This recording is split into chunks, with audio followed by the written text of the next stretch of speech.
And so I did everything, right? I wrote the letter, I made the plan, I was ready to execute on said plan. And the most magical thing happened. My sweet little boy, who I was his main source of food because he was brand new, was asleep in his room across the house and he started to cry. Like one of those like earth-shattering "I'm hungry" cries, which he still does to this day. If he gets too hungry, he cries. Um, but he started crying and it snapped me out of it. It snapped me out of the idea.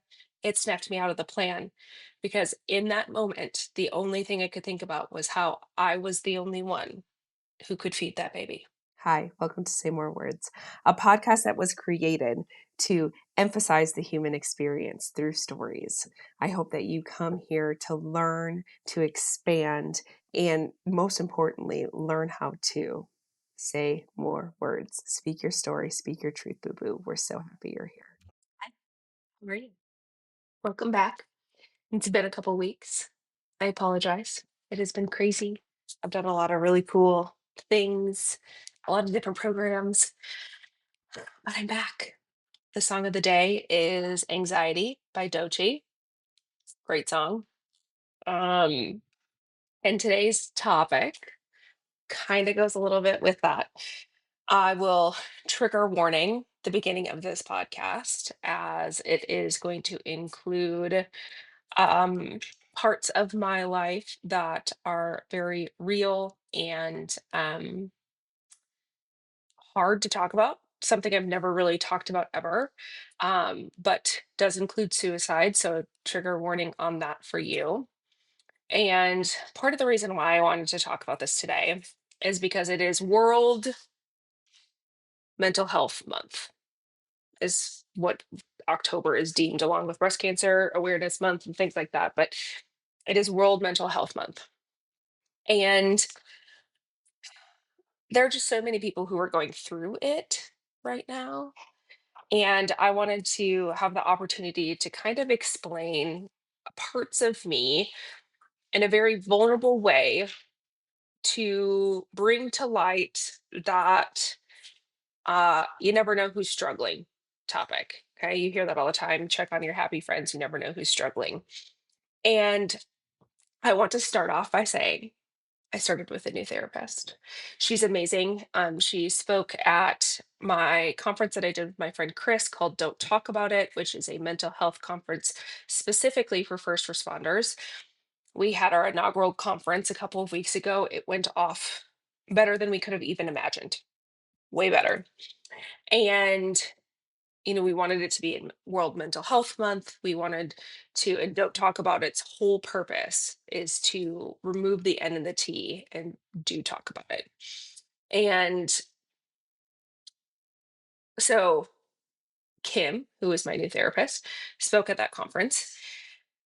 And she said a lot of different things about PTSD and trauma and how it can cycle back and how it can show up in different parts of our lives. Even if you do the work, like you just have to continue doing the work. You've heard me say that before here in this space. Like you can do the work, but you have to continue doing the work. The work just never really stops when it's on yourself. It just doesn't.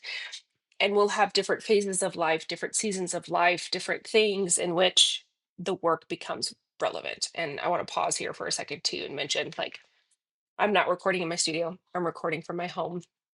I don't have my fancy microphones. We just have AirPod speakers.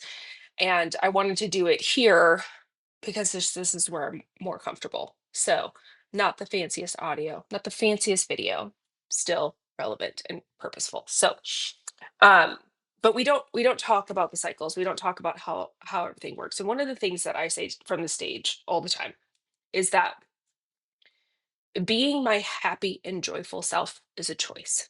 It's a choice I have to wake up and make every single day because life is just hard. And you all know that I have lived through a colorful life. If you have not yet listened to that episode, it's episode 11, which tells you my colorful childhood and story or early adulthood, really. And sorry, now my dog is drinking water, but here we are from the comforts of our home. Um, so I have this space and went to a ton of therapy when everything happened in my family. Went through EMDR therapy, years and years of therapy to kind of work through and place that information in a place inside of my brain so it doesn't activate me all the time. So my panic attacks would stop so that I could really truly move forward through life without living in fear. At the conference, Kim talked about how you can work through levels of trauma, but there are other things that can spark trauma in your life and spark that same response. And she's talking, and I was like, holy crap, yeah, you're right. Like, there are moments definitely where sit in fear or lack or anxiety, like the song of the day, and I can cycle right back into it. And it is a choice, right? Sometimes, some days it's easy to wake up and be happy and joyful, and some days it is hard to wake up happy and joyful. So I have to make that choice. And over the last year, I have had a hard time choosing that. I just have. I have had a hard time choosing that. And just with the trials of life. And this episode's going to come out the day before the 1 year anniversary of my dad's passing. And I had no idea that his passing and the grief and the lack of control and all of these things that were attached to it had sent me truly back into a trauma cycle. Like, I did the paperwork, filled out all the paperwork that they make you do with therapy, and I came up on the highest scale for all things: anxiety, depression, and PTSD. So they got me in literally the next day, um, which was amazing.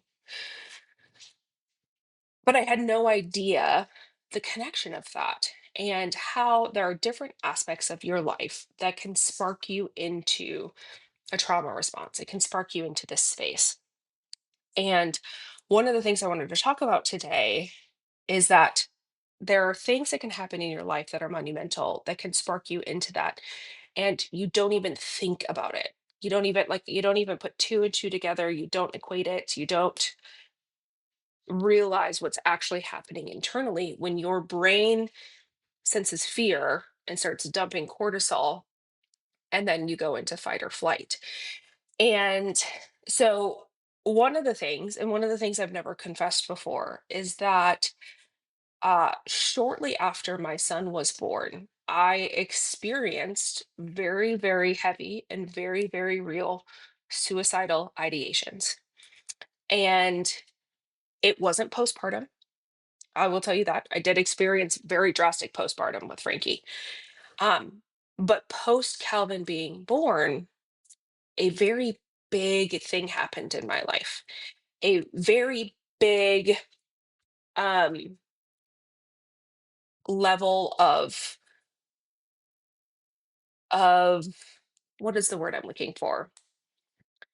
A very big level of um, surprise is a good word for it. And at that point in my life, I had lost a couple of friends.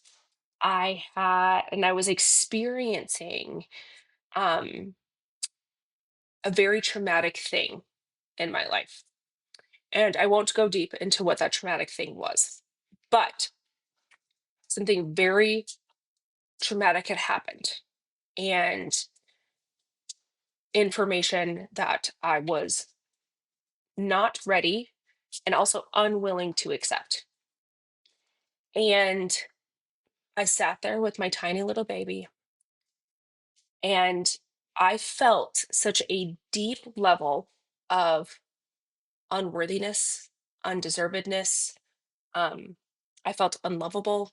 I felt like I didn't really even matter. And I had all of these feelings on top of staying at home and caring for a newborn. Um, and I was just in a really, really deep, dark place. And so I did everything, right? I wrote the letter, I made the plan, I was ready to execute on said plan. And the most magical thing happened. My sweet little boy, who I was his main source of food because he was brand new, was asleep in his room across the house, and he started to cry. Like one of those like earth shattering I'm hungry cries, which he still does to this day. If he gets too hungry, He cries. Um, but he started crying and it snapped me out of it. It snapped me out of the idea. It snapped me out of the plan because in that moment, the only thing I could think about was how I was the only one who could feed that baby. So I had to. I had to feed the baby. And I did.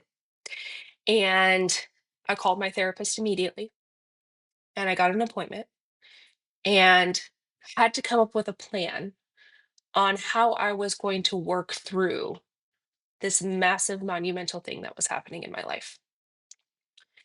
Um, but I immediately sought help immediately.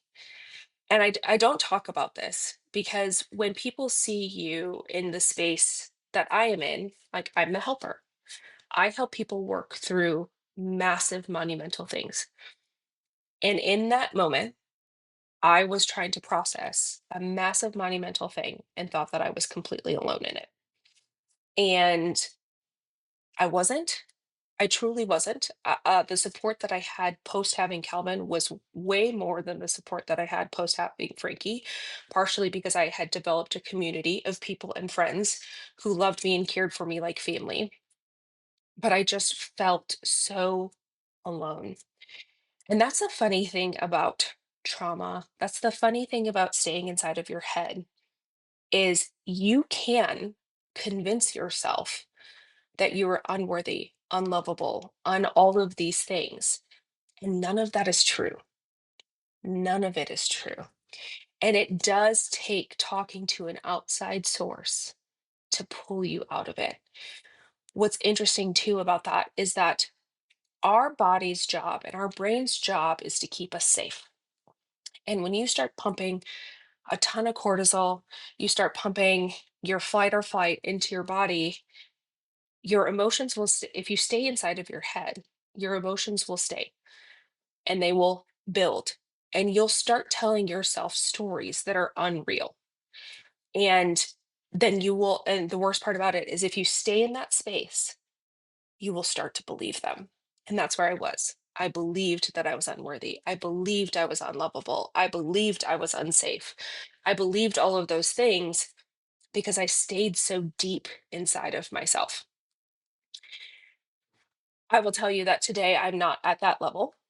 Um, and there are big things that I'm having to work through inside of therapy, along with the grief and the trauma and all of these really big, deep rooted emotions. Right?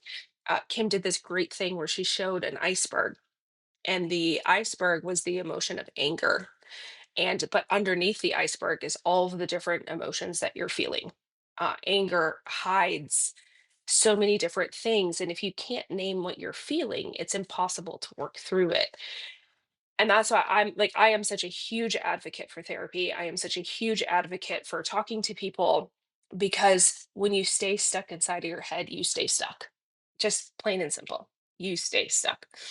And that's a really, it can be a really dark, really hard place to be. It just, it is.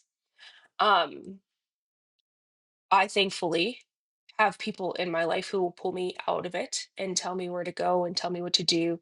Um, because I truly believe that we are given life and its hardships and its good ships and it's all of the ships, which makes me think of a rugby song that my friends used to sing.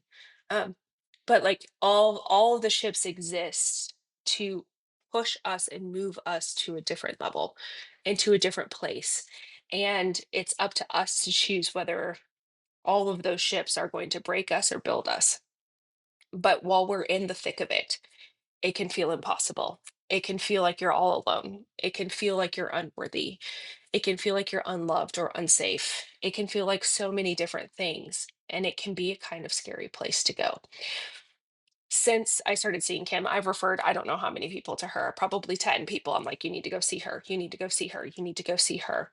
Um, at the space I'm at now, it's a lot of processing of grief and trauma and how those things are affecting my life, but also it's a lot of processing of, why am I stopping the good things from happening? Why am I in a place where I'm stopping moving forward? Why am I in a place where I just hardcore stopped this year, which was very, very important to my healing, but I'm no longer willing to stay in the stop.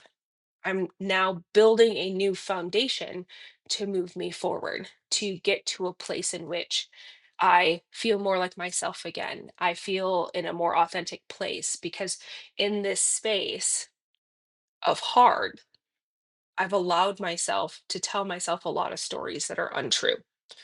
They're just simply not true. And sometimes it does take somebody being like, no, boo, that's not real, to work and process through it. I am back in EMDR therapy. I love EMDR therapy, to reprocess and put memories where they belong instead of just floating around. It is a sense of calm. It is a sense of power.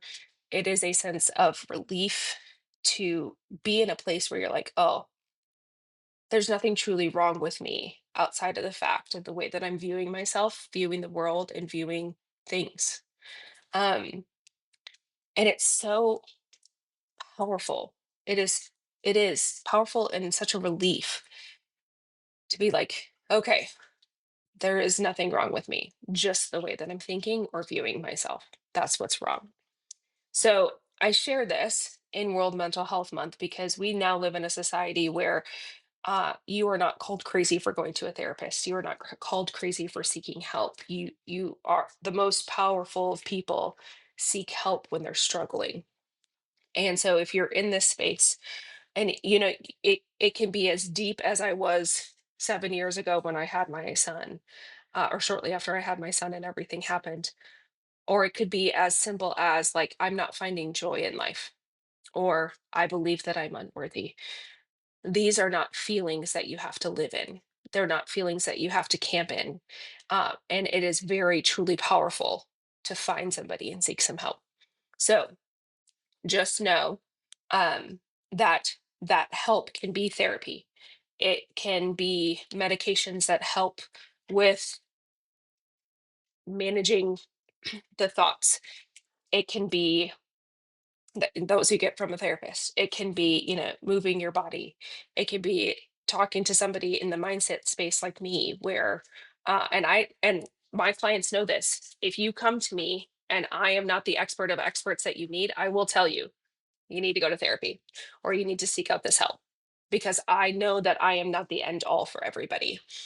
But it is just so very important to have people in your team, to have people in your corner, to have people who understand and can help move you forward instead of just having the people that you vent to or the people who sympathize.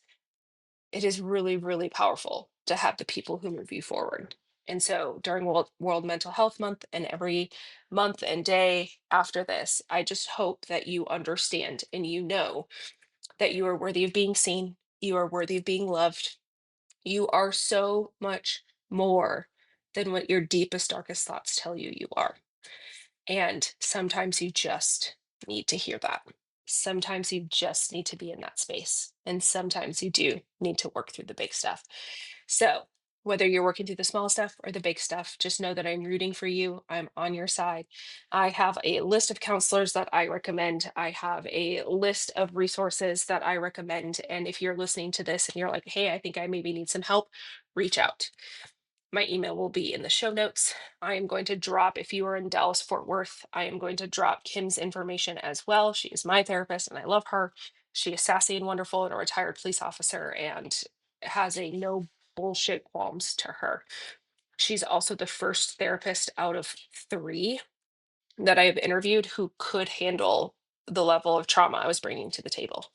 I had three other therapists before her say that I needed to find somebody different, that I needed to find more of an expert because they couldn't handle the level of trauma that I was bringing to the table. So that's another thing that's really important too. If you don't like your therapist, find a new one. If you don't like your therapist, find a new one, um, because you can't truly work through something unless you're comfortable with the person you're talking to. Hear people all the time say therapy didn't work for me. No, it's just that either your therapist didn't work for you and then you were resisting it, plain and simple. So just know that it's noble and kind and wonderful to take care of yourself, to take care of your mental health. There is nothing wrong with you, and you are worthy of a beautiful life. You're worthy of being seen. You're worthy of being loved. You're worthy of the true magnetic power that lies within you that is your God-given birthright. And if you're not feeling it, then boo, let's get some help. And I'll tell you, like, I have therapy in 2 days, and I'm so pumped. Like, I wish I could have it every day. At this point, I am so pumped to get back into the seat and work through the really, really hard things. So just know that I am rooting for you. If you need resources, check the show notes. If you need more resources, reach out to me via email, and I'm happy to send them your way. I'm happy you're part of my community. I'm happy that you allow me the space to show up authentic and vulnerable and show you that while we do the hard work and I help others do the hard work, that doesn't mean that I don't also have to do the hard work. So, happy World Mental Health Month. I think that should be every month. You should be focusing on you, taking care of you first so that you can take care of the world. I hope you have a great day. I hope you have a great week. Next week, we have an awesome topic for the start of Halloween. Um, and it's just going to be so good.